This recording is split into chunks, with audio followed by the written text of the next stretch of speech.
See, I was thinking about what you said about using energy. Yeah. And Schmeichel's got loads of energy. Yeah, he certainly has, yes.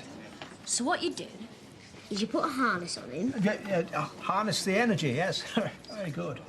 Then you fix him up to the back. Yeah. And then at the other end, you fix a stick with a bone tied on. Yeah. So he runs after the bone, trying to catch it. Simultaneously, it cleans the floor at the same time, I see. What do you reckon? Extremely innovative. Is that good? It's excellent, yes, excellent. It were going to be a brush at first. And then I thought, what's the point of that? Everyone uses vacuum clean. Yes, yes. In much the same way that people don't make pastry anymore. They buy it ready-made from a shop.